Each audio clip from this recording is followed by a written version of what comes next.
Bonjour à vous voyageurs. On parle souvent de la montée des eaux des villes littorales menacées et de ce que la mer pourrait nous reprendre un jour.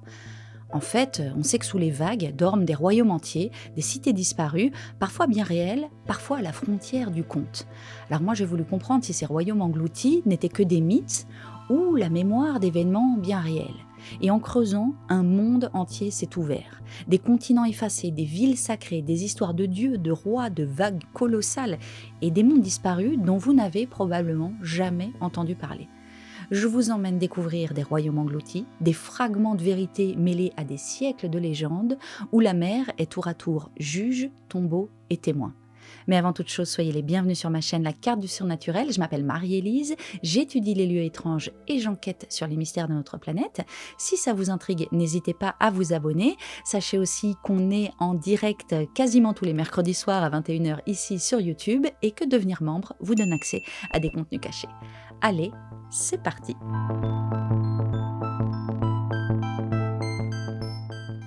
En introduction, sachez que cet épisode est le premier d'une série de 3 qui s'appelle Atlas des mondes perdus. Alors, si vous ne voulez pas louper les suivants, n'hésitez pas à vous abonner et à surtout activer la cloche de notification. On commence donc avec les cités englouties. Plusieurs sont mythiques et j'ai cherché pour chacune des indices de leur existence réelle. Et vous allez voir qu'en fait c'est assez surprenant, les mythes ne sont pas toujours si éloignés de la réalité finalement. Et plus j'avançais, plus je réalisais que ça ressemblait pas vraiment à ce que j'attendais. Chers voyageurs, faut-il encore vous présenter l'Atlantide? L'Atlantide, c'est cette cité imaginaire décrite par Platon dans le Timée et Critias et qui est devenue un mythe absolu. La civilisation parfaite, avancée, presque divine, détruite en une seule nuit par les eaux. Alors Platon raconte l'histoire de l'Atlantide comme une fable politique transmise par Solon et survenue, selon ses termes, 9000 ans avant lui. Donc, pour situer historiquement, les dialogues de Timée et Critias datent d'environ moins 360, moins 350 avant notre ère, et c'est l'époque classique grecque. Et dans ces textes, Platon dit que l'histoire lui-même lui aurait été racontée par le législateur Solon, qui l'aurait lui-même apprise depuis des prêtres d'Égypte, et Solon aurait vécu environ vers moins 600. Donc, selon le texte, 9000 ans avant Solon, ça nous mène vers moins 9600 avant notre ère. Et moins 9600 avant notre ère, c'est exactement la fin de la dernière glaciation. Alors ça, c'était que le début des coïncidences. Parce que la dernière glaciation, celle du Würm, s'achève entre moins 11700 et moins 9700.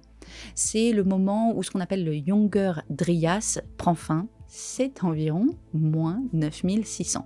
C'est un rebond climatique brutal qui a provoqué une montée des mers de plus de 60 mètres en quelques millénaires, effaçant d'immenses littoraux et peut-être même des sites mégalithiques aujourd'hui engloutis. Ce qui est donc surprenant, c'est que la date donnée par Platon coïncide parfaitement avec la dernière grande catastrophe géoclimatique connue par l'humanité.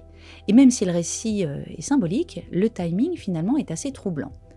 À cette époque, beaucoup de populations vivaient sur des plaines littorales qui sont aujourd'hui sous la mer, et donc même si les Atlantes n'existaient pas, des civilisations littorales ont forcément disparu sous l'eau à cette période. Et à ce moment-là, c'est aussi celui où les premières grandes architectures apparaissent. Par exemple, Göbekli Tepe, dont on parle souvent, en Anatolie, a été daté précisément entre moins 9600 et moins 8200 avant notre ère. En fait, c'était un monde qui s'effondrait, un monde qui changeait, un monde où la mer avançait, où les paysages disparaissaient et où les humains voyaient littéralement la fin d'un âge. Et quand un tel basculement marque l'histoire, il laisse des traces, dans la pierre, dans les mythes et dans la mémoire humaine. C'est le socle en fait sur lequel reposera toute la tradition ultérieure. Mais pendant 2000 ans, à vrai dire, l'Atlantide n'est pas du tout recherchée. On l'interprète comme une allégorie morale, la chute d'une civilisation, ou comme une sorte de cosmologie mythique. Proclus, au 5e siècle, commente Platon et rapporte des traditions anciennes situant l'Atlantide dans l'Atlantique. Mais à vrai dire, jusque-là, personne ne cherche de preuves. C'est au XVIIe, XVIIIe siècle que l'Atlantide devient une histoire vraie.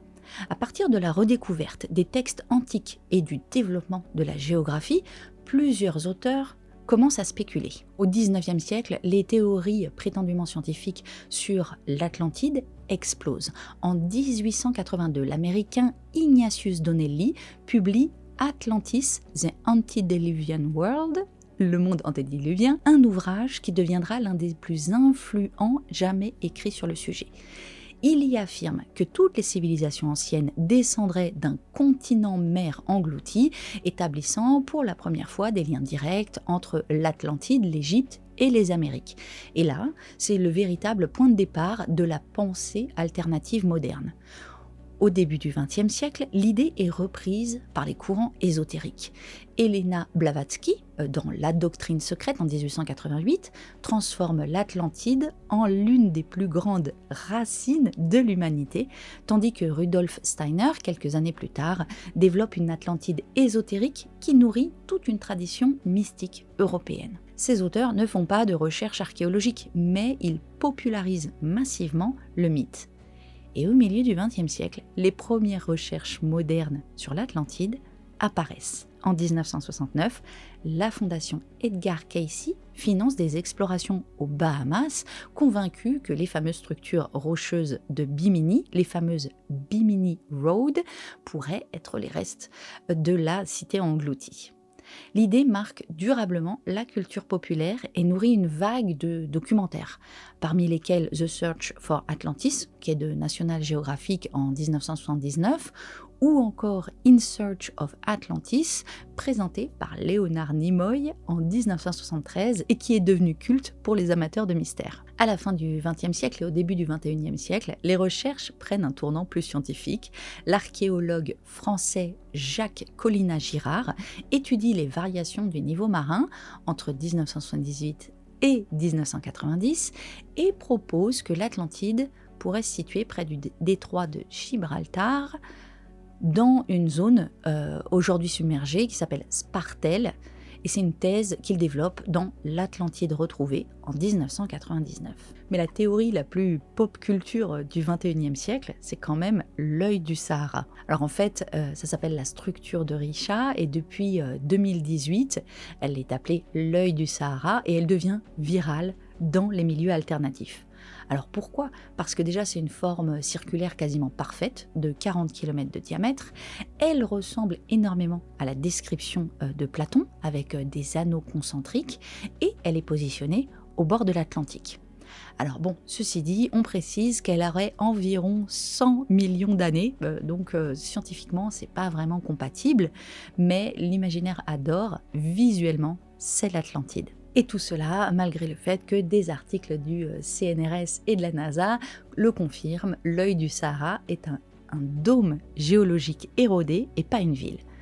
En fait, au final, chaque décennie a apporté sa théorie et tous pensent avoir trouvé l'Atlantide. Il y a des documentaires chocs et des archéologues convaincus.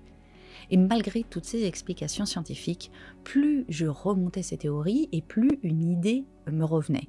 L'Atlantide, c'est plus qu'une cité, c'est un archétype. Le rêve de la civilisation parfaite, de l'apogée humaine, de technologies perdues dont on devine encore l'écho, un peu comme Babylone et ses jardins suspendus, mais la même idée d'une ville si avancée, si splendide qu'elle semble sortir d'un autre monde.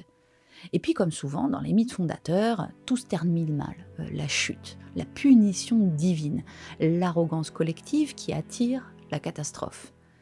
Une cité engloutie, avalée par la mer, comme si la nature elle-même venait rappeler aux humains qu'aucune civilisation n'est éternelle.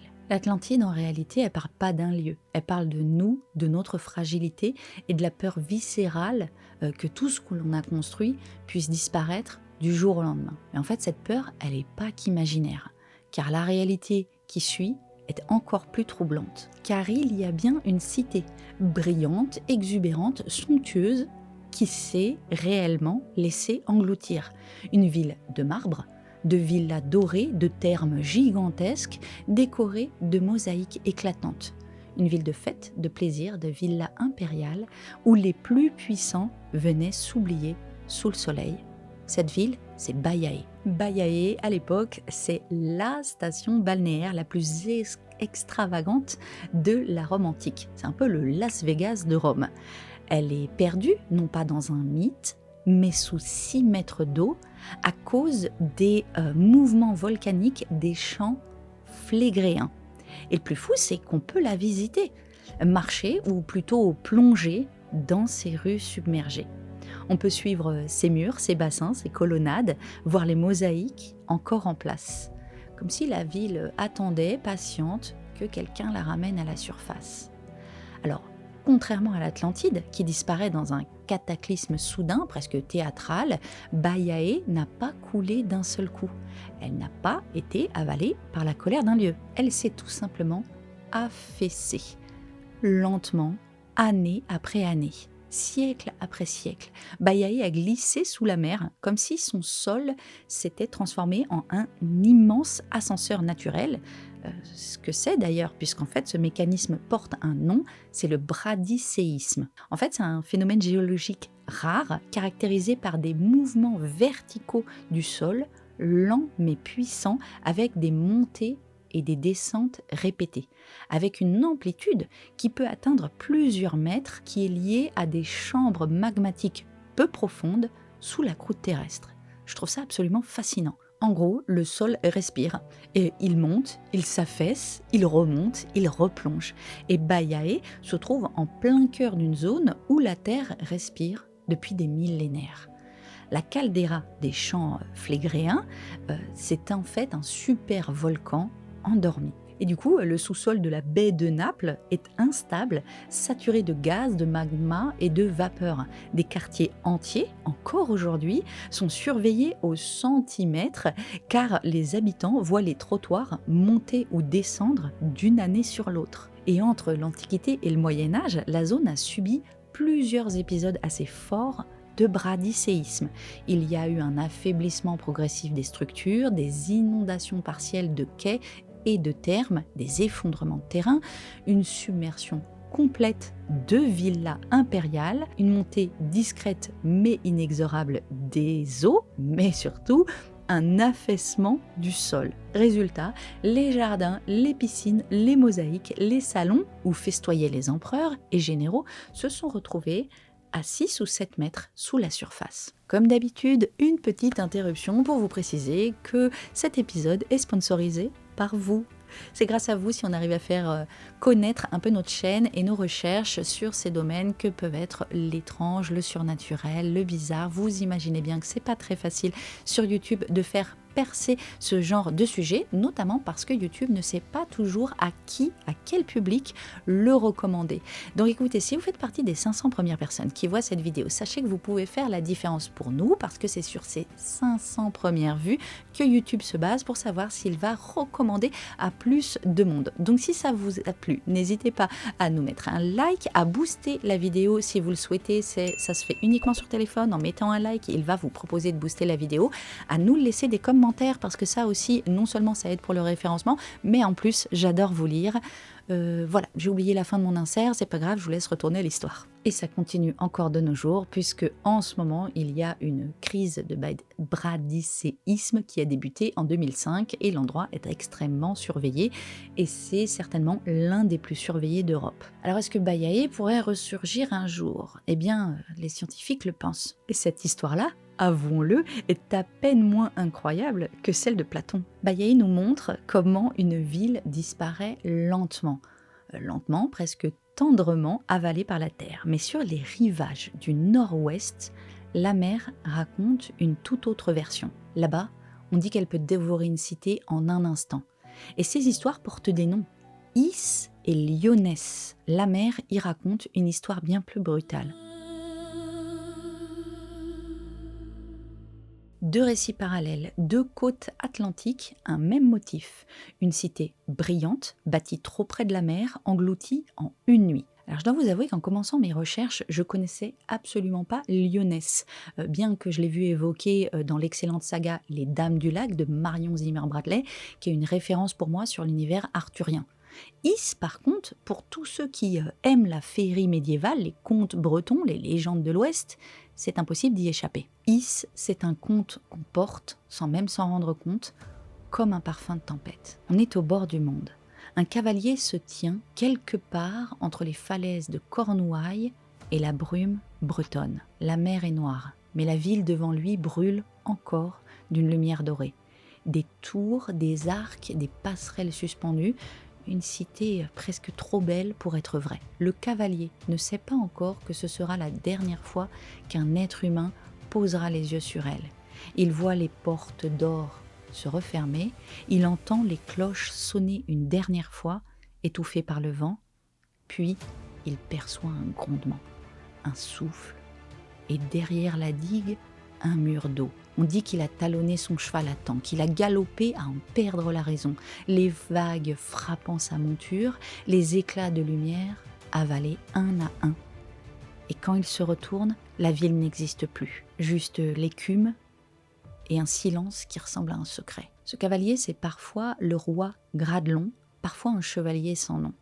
Et la ville, eh bien, vous la connaissez tous sous un nom précis, Is. Dans les légendes de Bretagne, Is est une des villes les plus fascinantes. Une cité fastueuse, brillante, construite sous le niveau de la mer, protégée par une immense digue dont seul le roi Gradelon possédait la clé d'or. La princesse Dahu, figure flamboyante et presque tragique, y organisait des fêtes sans fin. Selon les versions, elle était rebelle, envoûtée ou maudite. Elle était peut-être simplement libre dans un monde qui ne le permettait pas. Et c'est son geste, son désir ou sa naïveté qui aurait offert la clé à un étranger, ouvrant les portes d'Is à la mer et à la vague qui engloutit tout. Dans les chants, on dit que les cloches d'Is sonnent encore sous les flots pendant les nuits de tempête. Mais ce qui m'a vraiment frappé, c'est de voir à quel point ce mythe s'est construit tardivement. Contrairement à Avalon ou à Tristan et Iseult, Is n'est pas présente dans les grands textes arthuriens du Moyen-Âge.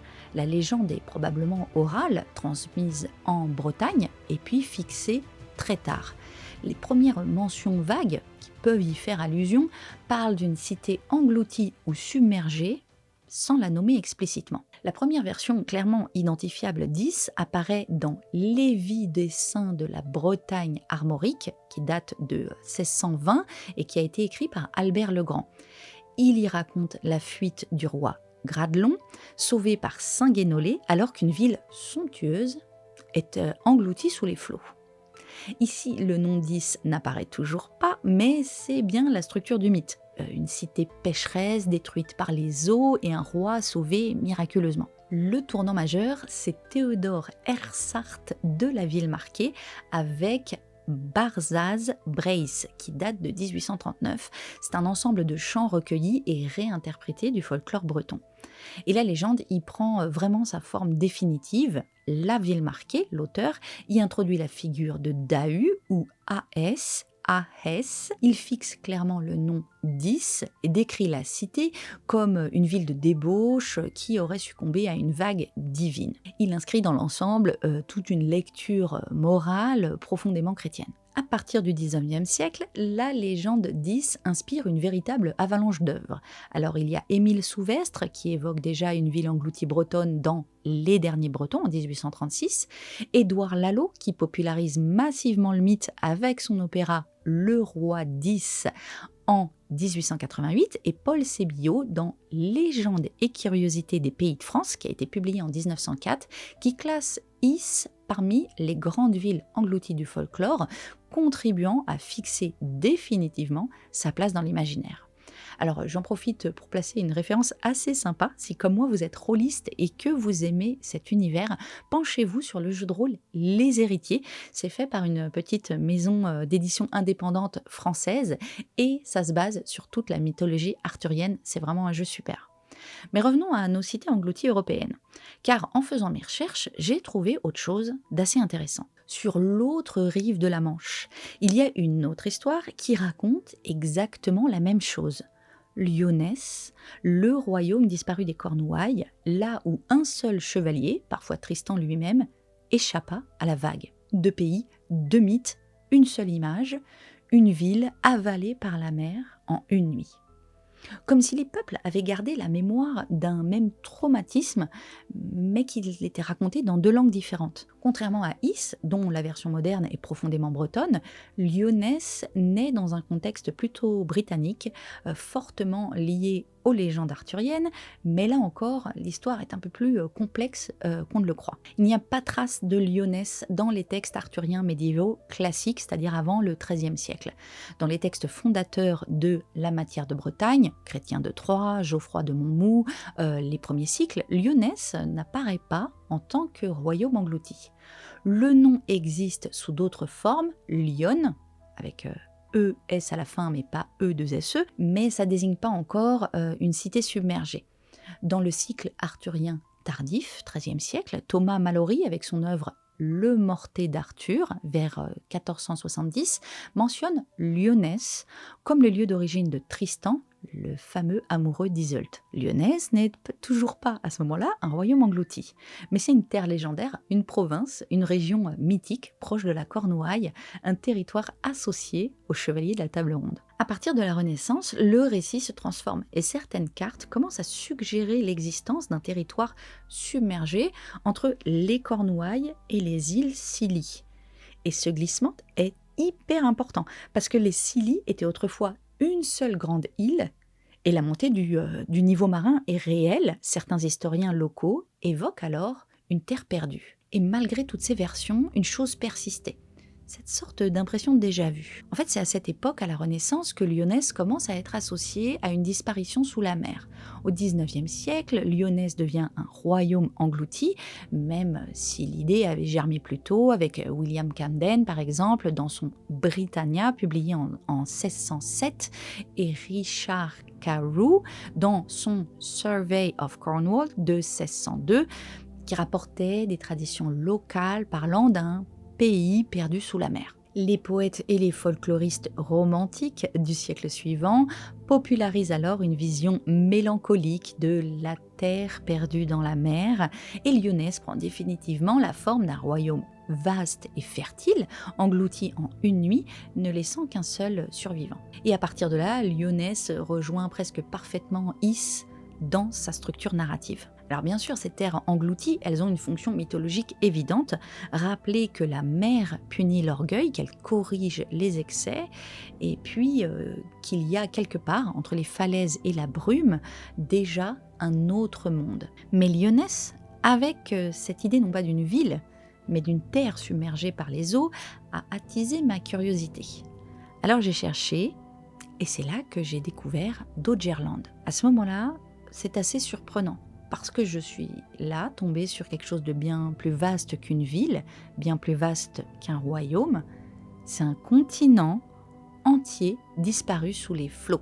Alors je ne sais pas si on prononce Doggerland, je vais dire Dodgerland pour cet épisode. Alors, Dodgerland, c'est pas une théorie, c'est pas un conte, c'est pas du folklore. C'est un territoire bien réel, aujourd'hui sous la mer du Nord, qui reliait autrefois la Grande-Bretagne à l'Europe. Il y a 12 000 à 8 000 ans, c'était pas un océan, c'était des forêts, des rivières, des marais, des troupeaux d'aurochs et de rennes et des communautés humaines qui y vivaient, chassaient et se déplaçaient. Un territoire fertile, immense, qui aurait été un paradis pour les chasseurs-cueilleurs. Puis la fin de la glaciation est arrivée. Les glaciers ont fondu, les eaux sont montées, lentement d'abord, puis de manière de plus en plus spectaculaire. Et puis vers 6200 avant notre ère, un événement brutal, le Storegga Slide. Et si ce scénario vous semble familier, c'est pas un hasard. Un effondrement gigantesque du plateau continental au large de la Norvège. Conséquence, un tsunami colossal qui traverse la mer du Nord et finit d'engloutir Dodgerland. Les populations ont fui, le paysage a disparu et finalement, seule une petite île submergée subsiste, le Dodger Bank, un banc de sable isolé qui porte encore le nom de cette terre perdue. Et donc c'est pas une hypothèse en fait. Régulièrement, les pêcheurs remontent des outils en silex, des harpons en bois de cerf, des fragments d'os humains, des restes d'aurochs et même des pièces travaillées. Et plus je lisais les rapports archéologiques, plus une idée s'imposait. Chaque artefact raconte la même histoire. Ici, il y avait des gens. Ici, il y avait une terre. Et tout cela est aujourd'hui 40 mètres sous la surface. Is, Lyonesse, ces villes qu'on dit englouties en une nuit, ces cités trop proches de la mer, avalées par une vague gigantesque, ces mythes semblent être des souvenirs d'événements bien réels. Parce qu'un pays entier, un royaume vaste comme la moitié de la France, a vraiment disparu sous les eaux. Doggerland, c'est pas une légende, c'est un Atlantide européen, un monde perdu dont il ne reste que des fragments et des histoires. Et plus je découvrais ces terres disparues, plus une question revenait. Si l'Europe a son continent englouti, est-ce que d'autres cultures ont vécu le même traumatisme ? Car si Doggerland m'a fasciné, ce que j'ai découvert ensuite m'a vraiment étonné. Il existe de l'autre côté du monde une cité dont on ne dit pas seulement qu'elle a disparu, mais qu'elle aurait été fondée par un dieu. Et son nom, c'est Dwarka.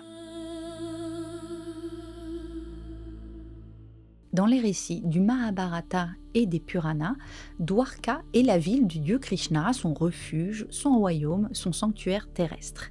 Elle est décrite comme un lieu de splendeur inimaginable, protégé par 7 murailles, traversé de palais d'or et de jardins, un centre spirituel et politique rayonnant. Et selon la tradition, Krishna y gouverne un peuple prospère, juste, organisé, presque utopique. On est loin d'un simple village antique. Dwarka, c'est littéralement une Atlantide divine. C'est pas ça qui m'a le plus étonné. Les textes disent qu'après le départ de Krishna du monde des hommes, la cité a été submergée, engloutie par la mer. Alors pas comme une punition, mais plutôt comme un passage, la fin d'un âge. Un vers célèbre raconte « Les flots couvraient les rues où marchaient les rois ». C'est pas une vague de destruction, c'est une vanishing city, une ville qui disparaît, une cité qui retourne à l'océan parce que son Dieu s'en est allé. On est très loin de la morale chrétienne 10. Ici, la disparition est cosmique, presque douce, comme un chapitre qui se referme. Et bien sûr, tout cela a été relégué au rang de mythes, de récits sacrés et de folklore. Pendant des siècles, Dwarka n'a existé que dans les textes sacrés et l'imaginaire collectif, jusqu'à ce que les archéologues plongent sous les eaux et découvrent ce qui ressemble étrangement à une ville. Alors il faut savoir qu'il existe une ville nommée Dwarka, située sur la côte est de Gujrat, exactement là où les anciens plaçaient la Dwarka mythique. Alors c'est pas un nom réinventé, la cité actuelle porte son nom depuis l'Antiquité car elle a toujours été associée au culte de Krishna. Et c'est au large de cette ville qu'ont été trouvés des vestiges fascinants.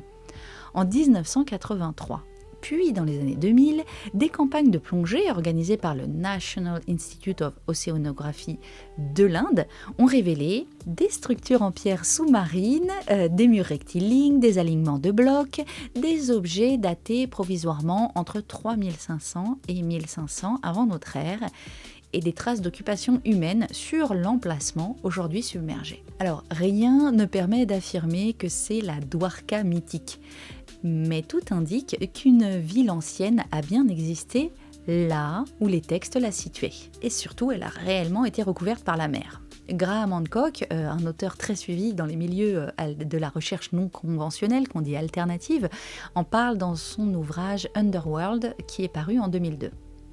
Et à ce moment-là de la réflexion, vous allez vous poser certainement la même question que moi. Comment une ville qui porte ce nom depuis des millénaires n'a été explorée sous l'eau qu'en 1983 ? Parce que Dwarka, donc c'est une ville réelle, c'est l'un des lieux les plus sacrés de l'hindouisme qui est mentionné depuis plus de 2000 ans dans les pèlerinages et les récits religieux. Les habitants de la région répètent depuis toujours la même histoire. La ville divine aurait été engloutie par la mer, disparue après le départ du dieu. Et pendant des siècles, cette affirmation est restée dans le domaine du religieux, dans le domaine sacré, comme une vérité que personne ne cherchait à vérifier. Dwarka était un lieu de prière et pas d'enquête. Et quand j'ai cherché à comprendre pourquoi les explorations n'ont-elles commencé qu'en 1983, la réponse était très simple.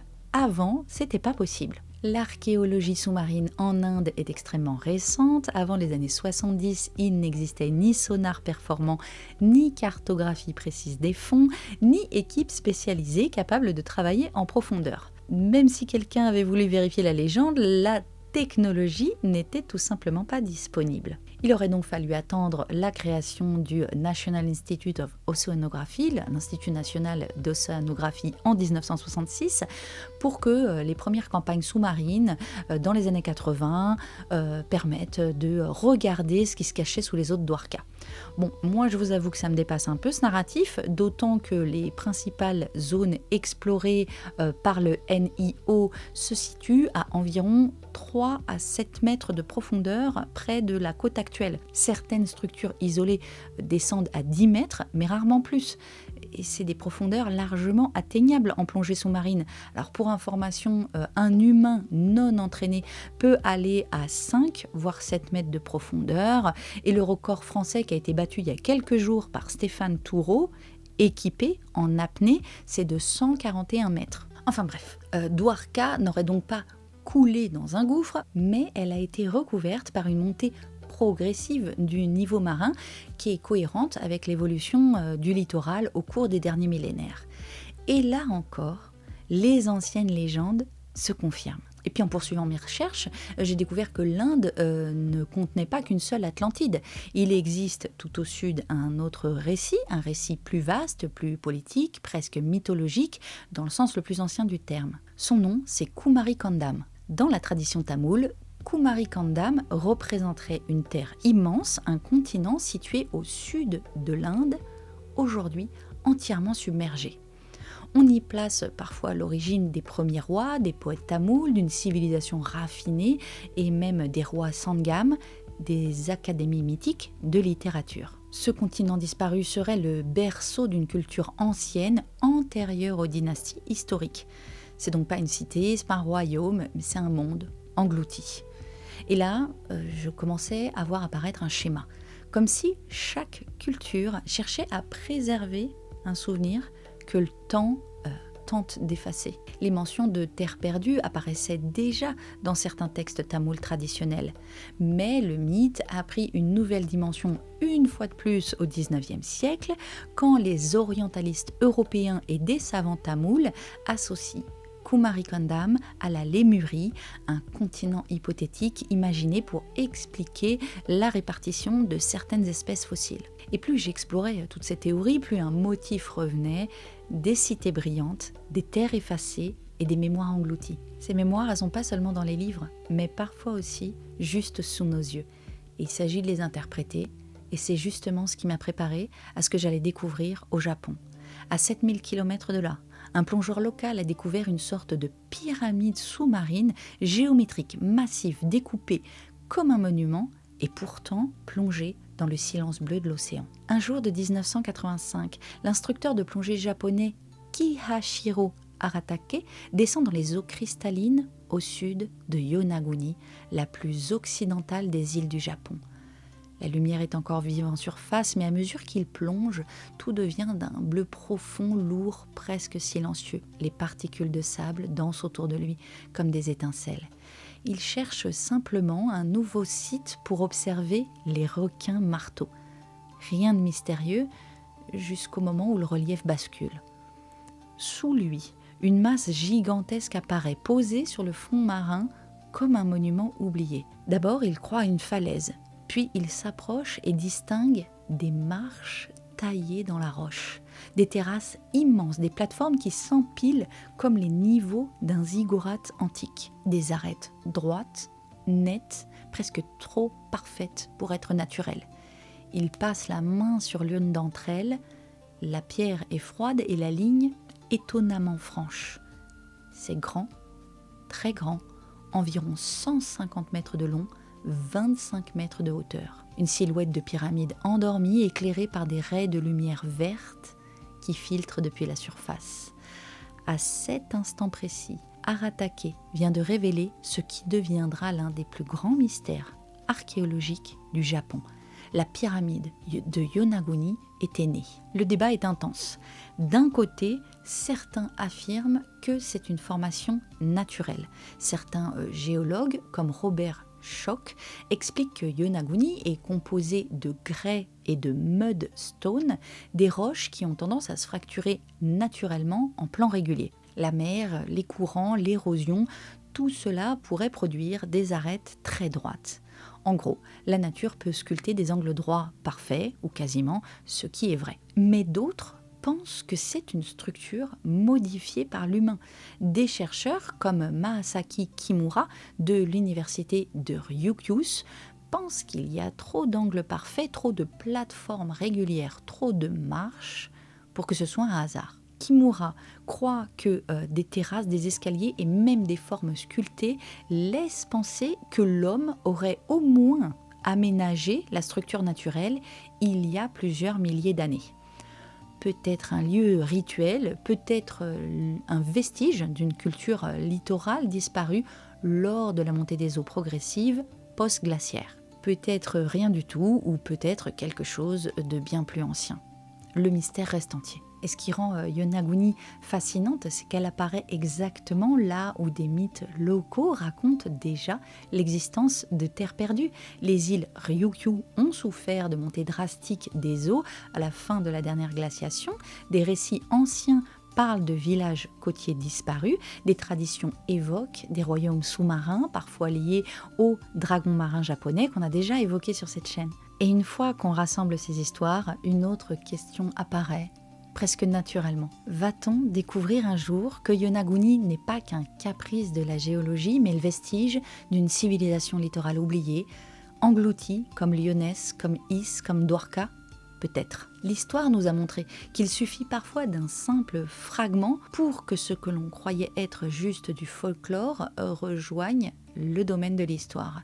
Et qui sait, peut-être que la science contemporaine, encore prudente, finira aussi par reconnaître qu'elle n'a pas encore tout vu de ce que la mer a englouti. Voilà, j'espère que cet épisode vous aura plu. Si vous attrapez le bouton like avant qu'il parte en plongée sous-marine à Dwarka, n'hésitez pas à lui proposer un refuge. Je vais vous laisser ici et là, comme d'habitude, des playlists pour continuer d'enquêter avec moi sur les mystères de notre planète. D'ici à la prochaine, portez-vous bien et moi je vous dis ciao.